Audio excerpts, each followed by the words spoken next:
हरिओम, उमानंद में ओम शांति में ओम ज्ञान में आप सभी दर्शकों का हमारे चैनल पर स्वागत है। आज हम लोग बीएड थर्ड सेमेस्टर के अंतर्गत लिंग संबंध के बारे में अध्ययन करेंगे।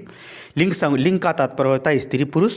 जो नपुंसक लिंग होता है उसको इसमें नहीं देखेंगे क्योंकि समाज पर उसका प्रभाव नहीं के बराबर पड़ता है।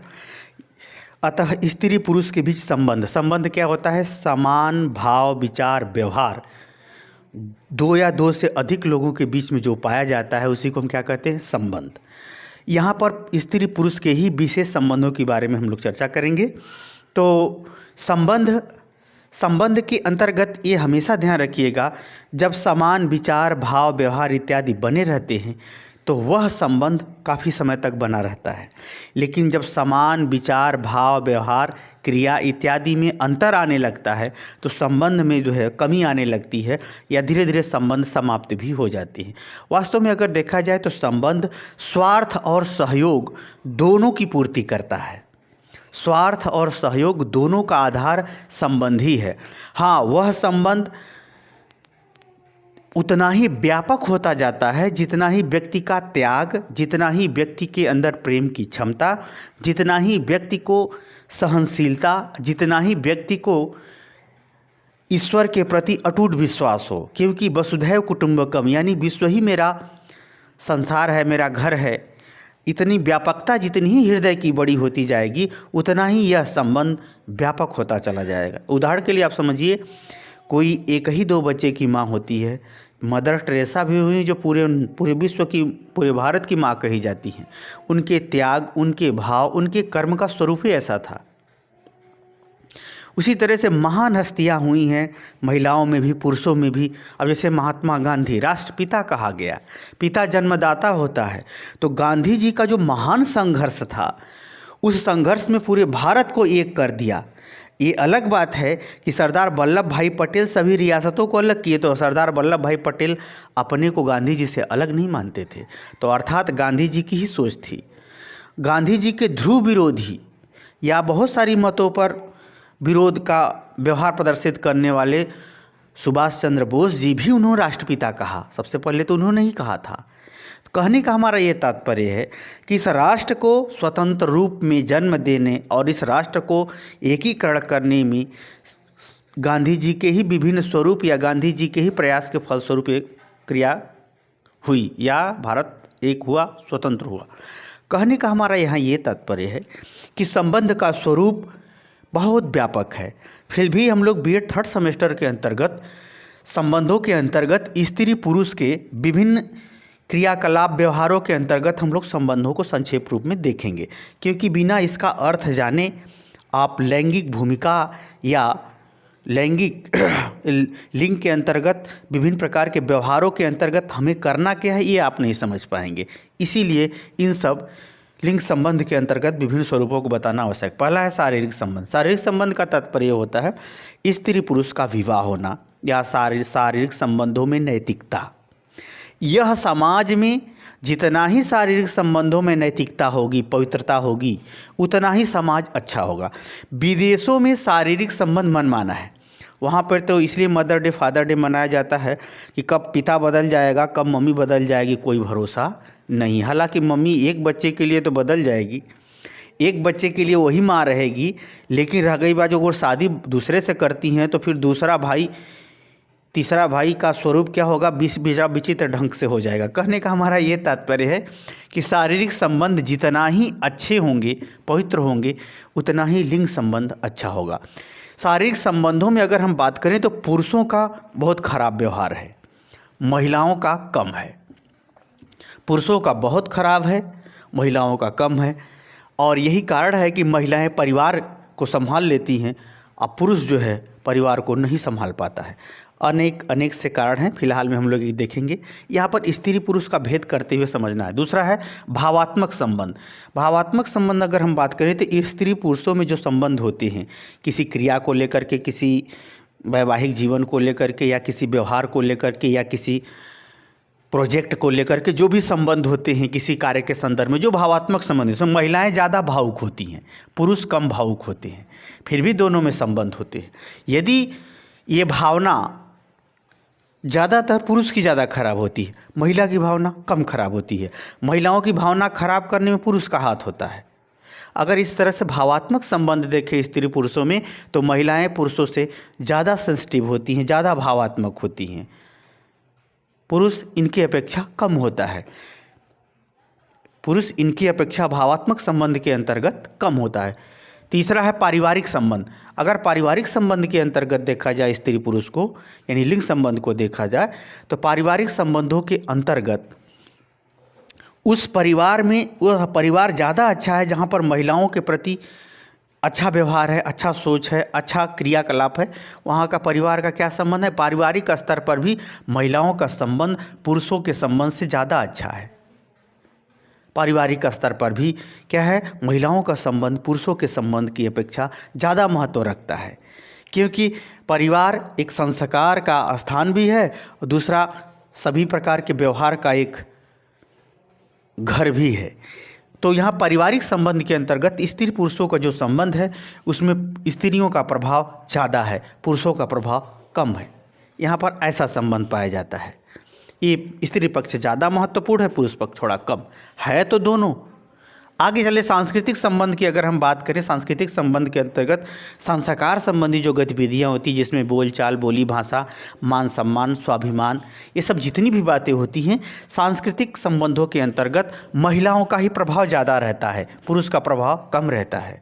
यानी इसमें संबंध के अंतर्गत महिलाओं का संबंध ज़्यादा प्रभावी होता है, पुरुष का संबंध कम।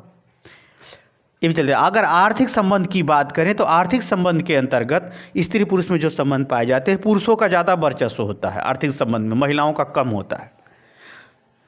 आर्थिक संबंधों की बात करें या किसी व्यवसाय में, किसी अन्य क्षेत्रों में भी बात करें तो महिलाएं ज़्यादा काम करती हैं, पैसा कम पाती हैं।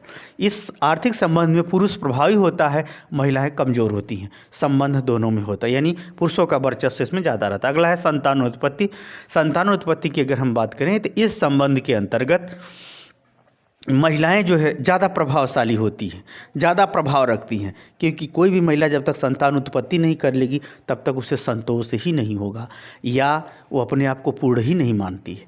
जबकि पुरुष संतान से संतोष कर सकता है लेकिन स्त्री नहीं। तो संतानों उत्पत्ति के बीच में जो स्त्री पुरुष का संबंध होता है उसमें महिलाओं का अधिक प्रभाव होता है, पुरुषों का कम होता है। ध्यान से समझते चलिए, क्योंकि आगे का जब मैं पढ़ाऊंगा तो इसी सब पर बेस होगा, तभी आप अच्छे से समझ पाएंगे। अगला है सामाजिक संबंध। अगर हम सामाजिक संबंध की बात करें तो सामाजिक संबंधों के अंतर्गत जो भी सामूहिक रूप से निर्णय या नेतृत्व की बात आए तो इसमें पुरुष प्रभावी होता है, महिलाएँ कम प्रभावशाली होती हैं। महिलाओं का जो नेतृत्व या प्रभाव होता है पारिवारिक स्तर पर सभ्य परिवार में अच्छा होता है।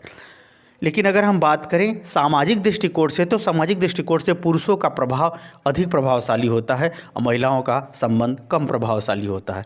यानी स्त्री पुरुष के संबंधों में पुरुष ज़्यादा प्रभावशाली संबंध रखता है, महिलाएं कम रखती। आगे अगर हम न्यायिक संबंध की बात करें तो इस किसी चीज़ में न्याय करना यानी निरपेक्ष होना, ऐसी स्थिति जो है पुरुषों में ज़्यादा होती है, महिलाओं में थोड़ा कम होती है। न्यायिक संबंध में पुरुष ज़्यादा सक्रिय प्रभावशाली होता है, महिलाएं कम रहती है। आगे हम सुरक्षात्मक संबंध की बात करें तो सुरक्षात्मक संबंध में पुरुष अपनी भी सुरक्षा करता है, महिलाओं की भी सुरक्षा करता है। महिला अपनी ही सुरक्षा, हाँ, अगर हम अप्रत्यक्ष रूप से सुरक्षा की बात करें, जैसे अगर आध्यात्मिक दृष्टिकोण से बात करें तो महिलाएं सुरक्षात्मक संबंध में पुरुषों से ढेर आगे हैं। आध्यात्मिक संबंध की बात करें, धार्मिक संबंध की बात करें, व्यवहार भावना की बात करें, ये सब भावात्मक सुरक्षा और धार्मिक सुरक्षा, आध्यात्मिक सुरक्षा की बात करें तो महिलाएं पुरुषों पर भारी पड़ेंगी। लेकिन अगर शारीरिक सुरक्षा की बात करें तो इसमें जो है पुरुष जो है महिलाओं पर भारी पड़ेगा, अर्थात पुरुषों का संबंध ज़्यादा प्रभावशाली, महिलाओं का कम। आध्यात्मिक की बात करें तो महिलाएं ज़्यादा, पुरुष कम। उत्तराधिकारात्मक संबंध की अगर हम बात करें स्त्री पुरुषों के बीच में तो सामान्यतः समाज में जो उत्तराधिकार होता है यानी जो विरासत के रूप में संपत्ति मिलती है वह पुरुष ही उसमें प्रभावशाली रहता है, यानी पुरुषों का संबंध ज़्यादा प्रभावशाली रहता है, महिलाओं के भी ऊपर भारी पड़ता है। लेकिन अब वर्तमान समय में जो शिक्षित वर्ग है, जो शिक्षित समाज है, वहाँ पर स्त्री पुरुष दोनों में, लड़के लड़कियाँ दोनों में भी समान देखे जाते हैं, या लड़का न होने पर लड़कियों को भी वो विरासत दे दी जाती है। तो ऐसा भी संबंध देखने को मिलता है। सेवा का संबंध देखें तो सेवा का संबंध में जितना भी खान पान, रहन सहन, साफ सफाई की बात करें तो महिलाओं का जो सेवा संबंधी संबंध पुरुषों की अपेक्षा बहुत ज़्यादा होता है, पुरुषों का सेवा संबंधी संबंध कम होता है। वैसे आदमी बहुत फुहर भी होता है, महिलाएँ क्या होती हैं, थोड़ा साफ सफाई वाली होती हैं। ऐसा ज़्यादा देखा गया है। शिक्षा के अगर हम संबंध की बात करें तो आज भी पूरे विश्व का इतिहास ये बताता है कि किसी भी समाज में सबसे पहले शिक्षित हुआ है तो पुरुष। यानी पुरुष शिक्षित इसलिए हुआ क्योंकि वह आधिपत्य भी रखा और महिलाओं का घरेलू कार्यक्षेत्र ज़्यादा ही रहा। इसके कारण से पुरुषों में शिक्षा का वर्चस्व ज़्यादा रहा, महिलाओं का शिक्षा का वर्चस्व थोड़ा कम रहा। कहा जाता है पुरुष ज्ञानी अधिक हो सकता है परंतु महिला अधिक समझदार होती है। तो महिलाओं का जो है समझदार होना अलग बात है, लेकिन अगर हम शैक्षिक संबंधों की बात करें तो शैक्षिक संबंधों में पुरुष आगे रहा, महिलाएं कम रहीं या पीछे रहीं। या जितना ही अच्छा समाज होता जाएगा उतना ही ये दोनों बराबर होते जाएंगे। फिलहाल में अगर शिक्षा संबंधी औसतन बात किया जाए तो पुरुष भारी पड़ेंगे, महिलाओं का संबंध पुरुषों की अपेक्षा थोड़ा कम रहेगा। वैसे भी माँ बहन बेटियों को आप देखिए, बहन यही चाहती है कि हमको पैसा मिले या ना मिले, भैया पढ़ ले। तो महिलाओं के अंदर पुरुषों के प्रति एक त्याग प्रेम का एक विशेष रूप होता है। अनेक कारण हैं जिसमें जो है कह सकते हैं कि पुरुष अधिक शिक्षा प्राप्त करना सहज हो जाता है, महिलाओं को वह कम हो जाता है। अगला है जिसे बाहर आना जाना भी तो महिलाओं का पुरुषों की अपेक्षा कम ही होता है पढ़ाई के लिए। आगे हम बात करें खेल में संबंध अगर हम बात करें तो खेल के संबंध में भी अब पुरुष जो है ज़्यादा है, महिलाएं कम हैं। हाँ, महिलाएं अब खेल के जो में क्षेत्र में आ रही हैं तो पुरुषों से कम कहीं अपना प्रदर्शन नहीं दे रही। अब की पारी तो राष्ट्रमंडल खेलों में बाप रे बाप महिलाओं का ही जलवा रहा। तो अच्छी बात है, जैसे जैसे समाज सभ्य होता जाएगा इस सब प्रतियोगिता में महिलाएं पुरुष बराबर हो जाएंगे। फिर भी औसतन अगर हम बात करें तो महिलाओं का संबंध खेल से थोड़ा पुरुषों की अपेक्षा कम ही रहा है। आगे हम बात करें संगठन में चेतना, अगर हम बात करें तो जितना संगठन पूरे विश्व में विभिन्न संस्कृतियों में जो भी पाए जाते हैं वह पुरुषों से ज़्यादा संबंधित होते हैं। महिलाओं का जो भी संगठन पाया जाता है वह होने के बावजूद भी वो ज़्यादा प्रभावशाली या ज़्यादा संगठित नहीं रहता है। अर्थात संगठन के क्षेत्र में भी पुरुष का संबंध महिलाओं के संबंध से ज़्यादा महत्व रखता है, ज़्यादा प्रभावशाली होता है, ज़्यादा एक्टिव होता है। अगर हम बात करें चेतना की बात करें, सतर्कता की बात करें, जागरूकता की बात करें तो महिलाएं घरेलू स्तर पर या सामाजिक स्तर पर बहुत ज़्यादा उनके अंदर मनोबल होता है, बहुत ज़्यादा सतर्क, बहुत ज़्यादा सचेष्ट रहती हैं। परंतु अगर हम राष्ट्र स्तर की बात करें, सामाजिक स्तर पर बात करें तो पुरुष जो है ज़्यादा उनका जो है चेतना उनके अंदर होती है, ज़्यादा सतर्क रहते हैं, ज़्यादा एक्टिव रहते हैं, ज़्यादा वो समाज के निर्माण या मोड़ने या बनाने संबंधी क्रियाओं में सक्रिय रहते हैं। इसमें सबसे महत्वपूर्ण आया 16 प्रेम का संबंध। अगर हम बात करें तो आज भी आगे भी प्रेम के संबंध में महिलाएं आगे हैं, पुरुष कम है, पुरुष पीछे है। ये अलग बात है कि उस प्रेम को कौन किस रूप में लेता है, कौन किस रूप में लेता है। प्रेम का मतलब ही होता है विश्वास, त्याग और बलिदान का संयुक्त रूप होना ही प्रेम कहलाता है। प्रेम में कोई चीज़ देना होता है, ज़्यादातर देना ही होता है, वही प्रेम पवित्र होता है, वही प्रेम व्यापक भी होता है। तो प्रेम के अंतर्गत अगर देखा जाए तो प्रेम करने में ज़्यादा जो है प्रेम के प्रति ज़्यादा स्वस्थ और सही दृष्टिकोण महिलाओं के ही अंदर होता है शुरू में। हाँ, अगर पुरुष महिलाओं को बिगाड़ दे तो वह पुरुषों को भी पुरुषों से ज़्यादा बिगाड़ना शुरू कर देंगी, तो वो अलग बात है। लेकिन अगर हम प्रेम संबंध की बात करें तो महिलाएं आगे हैं, पुरुष पीछे है। इस प्रकार से अगर हम बात करें तो संबंधों के दृष्टिकोण से स्त्री पुरुष का प्रभाव कैसा रहा विभिन्न संबंधों के अंतर्गत, विभिन्न क्रियाकलाप व्यवहारों के अंतर्गत, आप उसे समझ गए होंगे। प्रेम में पवित्रता होती है, प्रेम में भावना होती है, प्रेम में समर्पण होता है, प्रेम एक आत्मा का भोजन है। अगर इसमें हम बात करें तो महिलाओं का प्रभाव ज़्यादा सक्रिय रहा है, क्योंकि यही कारण है कि महिलाएं प्रेम में सदैव त्याग और तत्परता को ही प्रदर्शित किया है। हाँ, वैसे भाई कुछ कहा नहीं जा सकता। अगर राष्ट्रीय अंतर्राष्ट्रीय आंदोलन के स्तर पर देखें तो प्रेम का राष्ट्रीय स्वरूप, प्रेम का सामाजिक स्वरूप भी देखने को मिलता है, जहाँ पर अनेक महारथी, अनेक योद्धा, अनेक महानायक, अनेक दार्शनिक, अनेक समाज सुधारक, अनेक क्रांतिकारी और आंदोलनकारी भी हुए हैं। राष्ट्र के स्तर पर अगर हम प्रेम की बात करें तो पुरुष ज़्यादा प्रभावशाली, महिलाएँ कम प्रभावशाली। कम का मतलब ये नहीं कि बिल्कुल कम, बस 19-20 का ही अंतर देखने को मिलता है। अगर हम बात करें इधर तो ये सब मैंने क्या बताया, स्त्री पुरुष के बीच विभिन्न दृष्टिकोणों से पाए जाने वाले संबंधों में उनकी स्थिति। हमने क्या बात किया इसमें?